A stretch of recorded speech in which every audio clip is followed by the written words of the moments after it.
Hello everyone, welcome to my channel GK Masti. मेरा नाम सुजीत कुमार यादव है। आज मैं आपके लिए ज्योग्राफी से रिलेटेड 50 क्वेश्चन से लेकर आया हूँ। तो अगर आप मेरे चैनल में नए हैं तो प्लीज़ चैनल को सब्सक्राइब कर लीजिएगा, बेल आइकन दबा लीजिएगा, ठीक है, ताकि आपको डेली अपडेट मिलता रहे। चलिए शुरू। पहला क्वेश्चन क्या कहते हैं, भूगोल का जनक किसे कहा जाता है? तो दोस्तों पहले का जो राइट आंसर होगा क्या होगा, हिकेटियस को भूगोल का जनक कहा जाता है। किसे कहा जाता है? हिकेटियस का। वहीं दूसरे क्वेश्चन की तरफ चलते हैं। दूसरा क्वेश्चन क्या कहते हैं, भूगोल को एक अलग अध्ययन शास्त्र के रूप में स्थापित करने का श्रेय निम्न में से किस विद्वान को जाता है? तो दोस्तों इसका जो राइट आंसर होगा सेकंड का, तो वो क्या होगा, एराटोस्थेनीज को जाता है। वहीं देखते हैं अगले प्रश्न की तरफ चलते हैं। अगला प्रश्न क्या कहता है, भूगोल के लिए ज्योग्राफी का शब्द का प्रयोग सर्वप्रथम किसने किया था? तो दोस्तों इसका जो राइट आंसर होगा थर्ड का, वो क्या होगा, इसका भी राइट आंसर एराटोस्थेनीज ही होगा। चलिए दोस्तों अगले प्रश्न की तरफ चलते हैं। अगला प्रश्न क्या कहते हैं, ज्योग्राफी के शाब्दिक अर्थ के आधार पर भूगोल की परिभाषा की गई है। तो बताइए कौन सी परिभाषा की गई है भूगोल को? तो दोस्तों इसका जो राइट आंसर होगा क्या होगा, चौथे का पहला ही होगा कि भूगोल वह विज्ञान है जो पृथ्वी के धरातल का अध्ययन करता है। वहीं दोस्तों अगले प्रश्न की तरफ चलते हैं। अगला प्रश्न क्या कहता है, भूगोल पृथ्वी को केंद्र मानकर अध्ययन करने वाला विज्ञान है, किसने कहा था? तो दोस्तों पांचवें का जो राइट आंसर होगा क्या होगा, वारेनियस ने कहा था। किसने कहा था? वारेनियस ने।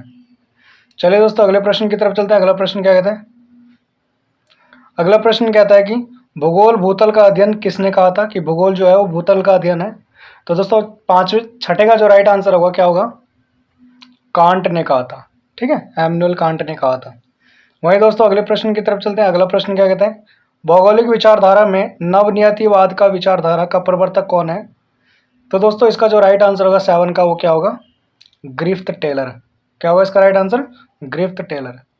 चलिए अगले प्रश्न की तरफ चलते हैं। अगला प्रश्न क्या कहता है, वर्तमान भूत की कुंजी है किस विद्वान का मानना है, किस विद्वान का कथन है कि वर्तमान जो है वो भूत की कुंजी है? तो दोस्तों इसका जो राइट आंसर होगा एट का, वो क्या होगा, जेम्स हटन ने कहा था। चलिए वहीं अगले प्रश्न की तरफ चलते हैं। अगला प्रश्न क्या कहता है, प्रश्न संख्या 9 देखते हैं। कहता है स्थल रूप संरचना प्रक्रम तथा अवस्था का प्रतिफल होता है, यह कथन किसका है दोस्तों? तो दोस्तों 9th का जो राइट आंसर होगा क्या होगा, WM डेविस का है।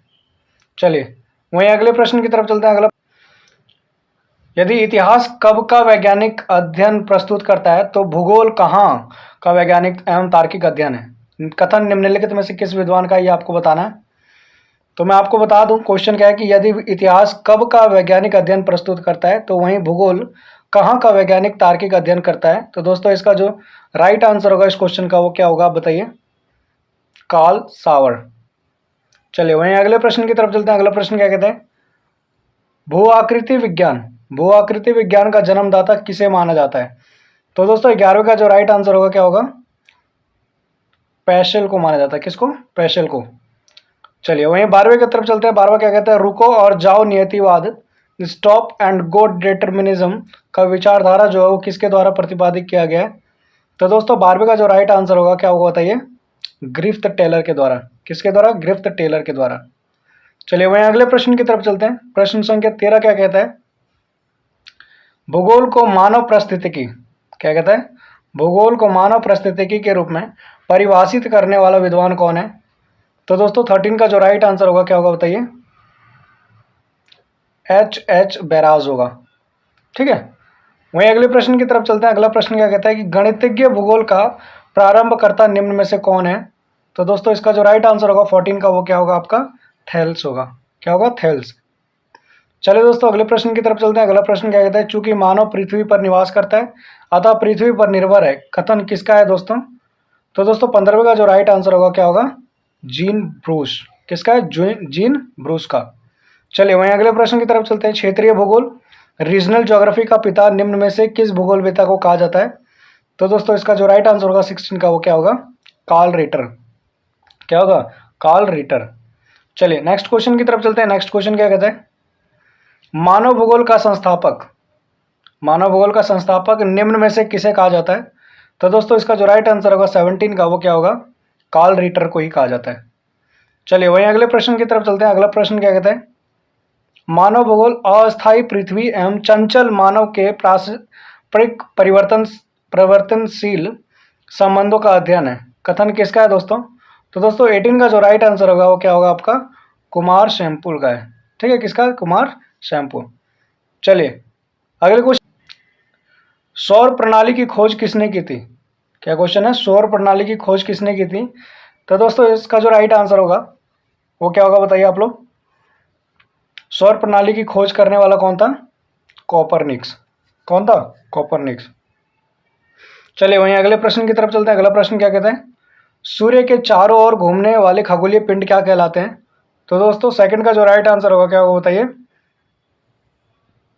बिल्कुल इसका जो राइट आंसर होगा वो आपका एक ग्रह होगा। ठीक है, सूर्य के चारों ओर चक्कर कौन लगाता है? ग्रह लगाता है। चलिए वहीं अगले प्रश्न की तरफ चलते हैं। किसी ग्रह के चारों ओर परिक्रमा करने वाले छोटे आकाशीय पिंड को क्या कहते हैं? तो दोस्तों थर्ड का जो राइट आंसर होगा क्या होगा बताइए आप लोग? उपग्रह होगा। क्या होगा? उपग्रह। वहीं अगले प्रश्न की तरफ चलते हैं। अगला प्रश्न क्या कहता है कि ग्रहों की गति का नियम किसने प्रतिपादित किया था? तो दोस्तों चौथे का जो राइट आंसर होगा क्या होगा? कैप्लर ने किया था। किसने किया था? कैप्लर ने। चलिए वहीं अगले प्रश्न की तरफ चलते हैं। अगला प्रश्न क्या कहता है? अगला प्रश्न कहता है कि सौर मंडल में कुल कितने ग्रह हैं? तो दोस्तों इसका जो राइट आंसर होगा सौर मंडल में कुल कितने ग्रह हैं, तो आपको ही पता है 9 ग्रह हैं। चलिए वहीं दोस्तों अगला प्रश्न क्या कहता है? सूर्य से बढ़ती दूरी के अनुसार ग्रहों का निम्न में से कौन सा क्रम सही है? तो दोस्तों इसका जो राइट आंसर होगा वो क्या होगा बताइए? फर्स्ट ऑप्शन सही है, बुध शुक्र पृथ्वी मंगल। चलिए वहीं अगले प्रश्न की तरफ चलते हैं। पृथ्वी से बढ़ती दूरी के अनुसार ग्रहों का निम्न में से कौन सा क्रम सही है? तो दोस्तों सेवंथ का जो राइट आंसर होगा क्या होगा? बी ऑप्शन होगा, शुक्र मंगल बुध बृहस्पति। चलिए फ्रेंड्स अगले प्रश्न की तरफ चलते हैं। आकार के अनुसार सौरमंडल के ग्रहों का अवरोही क्रम है, तो बताइए अवरोही क्रम बताना है आपको। अवरोही मतलब पहले बड़ा फिर छोटा फिर छोटा। ठीक है, चलिए तो इसका जो राइट आंसर होगा 8 का वो क्या होगा बताइए आप लोग? इसका भी फर्स्ट होगा, पहले बृहस्पति होगा फिर शनि अरुण वरुण पृथ्वी शुक्र मंगल फिर लास्ट में होगा बुध।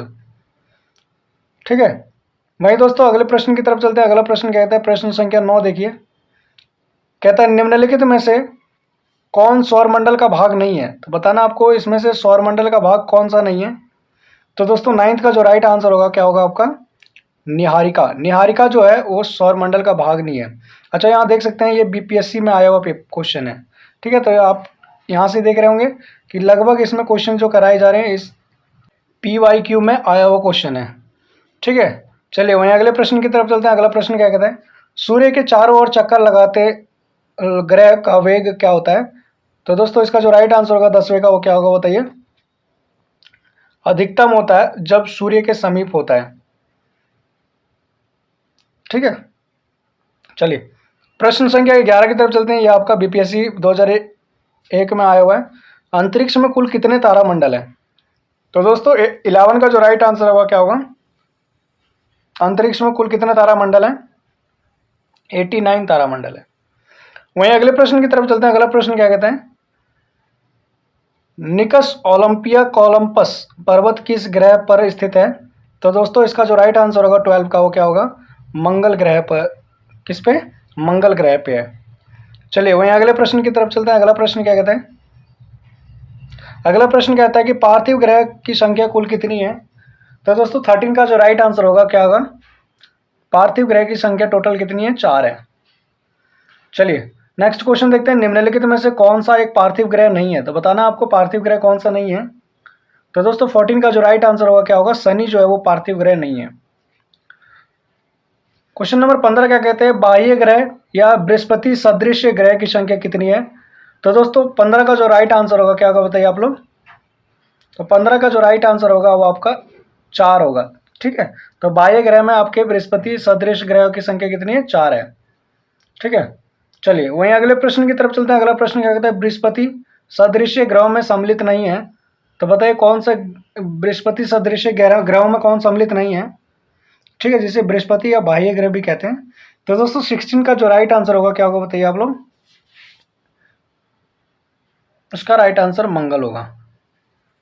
ठीक है, चलिए वहीं अगले प्रश्न की तरफ चलते हैं। अगला प्रश्न क्या कहता है? प्रश्न संख्या 17 देखते हैं।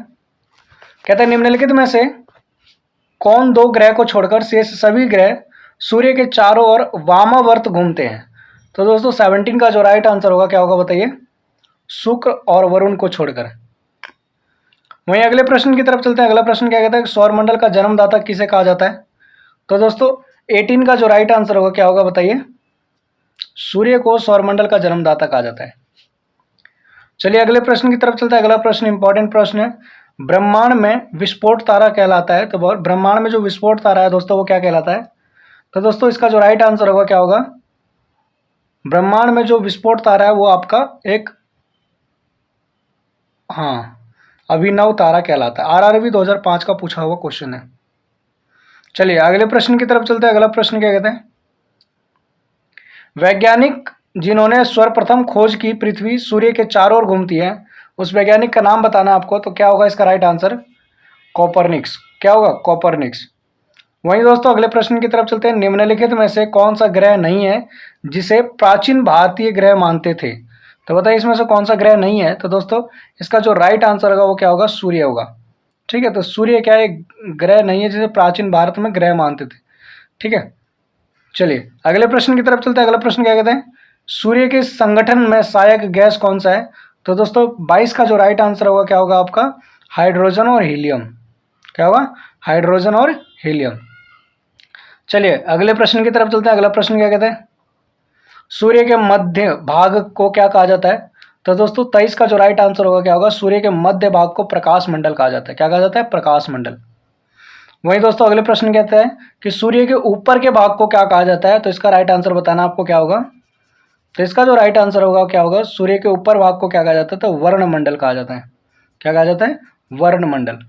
वहीं दोस्तों अगले प्रश्न की तरफ चलते हैं। अगला प्रश्न क्या कहता है? 25 सूर्य सदैव पूरब में निकलता है, क्यों निकलता है पूरब में? तो इसका कारण क्या है दोस्तों? तो दोस्तों 25 का जो राइट आंसर होगा क्या होगा? क्योंकि पृथ्वी पश्चिम से पूरब की ओर घूमती है। चलिए वहीं अगले प्रश्न की तरफ चलते हैं। अगला प्रश्न क्या कहता है कि नॉर्वे में अर्धरात्रि के समय सूर्य कब दिखाई देता है? तो दोस्तों 26 का जो राइट आंसर होगा क्या होगा? 21 जून को दिखाई देता है। कब दिखाई देता है? 21 जून को। चलिए वहीं अगले प्रश्न की तरफ चलते हैं। अगला प्रश्न क्या कहते हैं? अगला प्रश्न कहता है कि एक ग्रह की अपने कक्ष में सूर्य से अधिकतम दूरी को क्या कहा जाता है? तो दोस्तों 27 का जो राइट आंसर होगा क्या होगा? उसका राइट आंसर होगा अपसोर कहा जाता है। क्या कहा जाता है? अपसोर। वहीं दोस्तों अगले प्रश्न की तरफ चलते हैं। एक ग्रह की अपने कक्ष में सूर्य से न्यूनतम दूरी पे जो दिखाई देता है उसे क्या कहा जाता है? जो सूर्य के ज़्यादा पास में उसे क्या कहा जाता है दोस्तों? तो जब सूर्य के दूर हो तो अपसोर कहा जाता है, तो सूर्य के पास हो तो उसे उपसोर कहा जाता है। क्या कहा जाता है? उपसोर। वहीं अगला क्वेश्चन देखिए, जेपीएससी का क्वेश्चन है ये। निम्नलिखित में से किनके बीच की औसत दूरी को खगोलीय एकक कहा जाता है? तो दोस्तों 29 का जो राइट आंसर होगा क्या होगा बताइए? पृथ्वी तथा सूर्य। पृथ्वी तथा सूर्य के बीच की जो औसत दूरी है उसे क्या कहा जाता है? खगोलीय एकक कहा जाता है। तो चलिए अगले प्रश्न की तरफ। क्वेश्चन क्या कहता है कि मध्य रात्रि सूर्य का क्या अर्थ है? तो मध्य रात्रि सूर्य का क्या अर्थ है दोस्तों? तो इसका राइट आंसर आपको बताना है। तो इसका जो राइट आंसर होगा 30 का वो क्या होगा?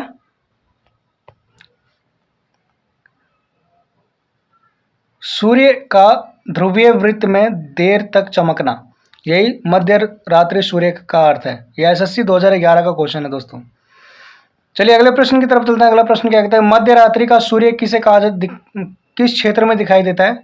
तो 31 का जो राइट आंसर होगा क्या होगा? मध्य रात्रि का सूर्य जो है वो कौन से क्षेत्र में दिखाई देता है? तो इसका जो राइट आंसर होगा आर्कटिक क्षेत्र में दिखाई देता है। चलिए इस वीडियो का आखिरी क्वेश्चन है, ठीक है। इसके बाद से 33 से हम कल करेंगे, यहाँ से हम कल करेंगे। तो आज के लिए यहीं तक है, 32 तक है, ठीक है। तो इसका आंसर आपको देना है। क्वेश्चन क्या है कि सूर्य में काला धब्बा क्या है? तो इसका आंसर आपको देना क्या होगा? सूर्य में एक बड़ा काला छेद है। दिन के दौरान धब्बे ऊर्जा के स्रोत होते हैं। धब्बे वे स्थान है जो प्रकाश उत्सर्जित करने में असमर्थ है, या इनमें से कोई नहीं। ये आपको आंसर बताना है, कमेंट में करके बताइएगा। उसके बाद हम कल 33 से शुरू करेंगे। 32 का भी आंसर मैं आपको कल बता दूंगा और फिर यहाँ से हम कंटिन्यू करेंगे, ठीक है। तो आज के लिए यहीं तक, मिलते हैं नेक्स्ट वीडियो में।